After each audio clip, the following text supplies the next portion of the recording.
First off, thank you to all my viewers for watching and for listening to my thoughts, because that has now resulted in my being approved for a YouTube partnership. Hooray! I had already filmed my last video before I found out, so I could only put it in the info bar. For those of you wondering what the magic formula is for partnership, I don't have a much clearer idea than I did before I was partner.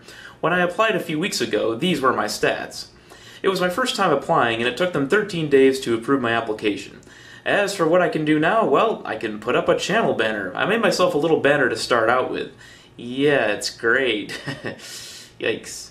If you make me a better one for my channel page, or make one from the viewing bar, I'll give you a shout out or whatever would help you. Just PM me and we'll talk. It's not out of laziness, I'm just artistically handicapped. I can also make ridiculously long videos, and I can put ads on my videos without having to wait for them to invite me to do so.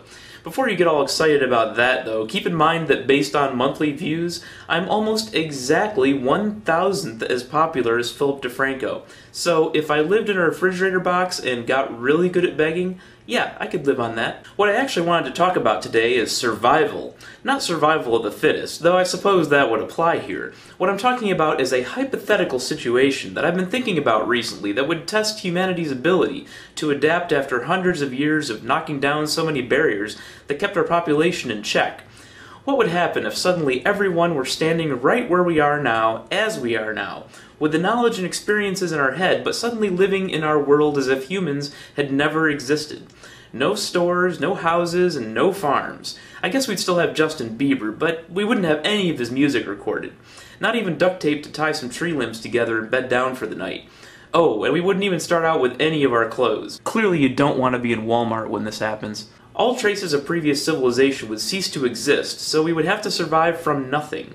We'd need to make some stone tools and start over. That's the scenario. There would clearly be a huge number of people that would not survive the first few weeks or months in this scenario. In fact, my guess is that it would take a few years for the population to stabilize from the 6 billion we have today to what I think would probably be the bottom at about 100 million worldwide.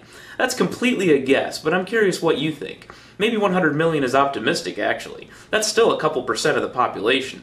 The only reason we can sustain 6 billion people today is because we built this enormous infrastructure to support ourselves, and a lot of that technology that sustains us is layered on top of each other. For instance, we use metal-based tools to mine more metal efficiently, and use fossil fuels that were again mined with metal. And I think a lot of the places wouldn't have any available for decades. Think of farming, too, and how we would have to go back to the original native plants to eat. Ray Comfort wouldn't like those bananas. Even with the group knowledge of how we got to the point where our civilization is today, with the pieces all gone at once, I think it would take a few years to even get to a point where we could begin to think about getting beyond subsistence. I was thinking about how people's place in society would change, too. We would probably be decades away from having anything even resembling a computer again, so my career skills would be rather limited. I'd be just another grunt worker trying to catch some fish or build crude housing for the community if I managed to survive the first few months. A lot of that kind of high-tech knowledge would be in serious jeopardy, too.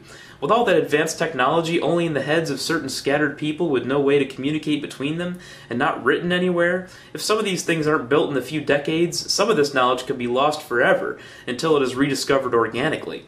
Hopefully someone would have the sense to start writing some of this down in a form that we can understand later. Now obviously this is a scenario that I find interesting, and I would really like to hear some video responses to it, because I kind of doubt a 500 character comment can really do it justice, but of course you're welcome to try.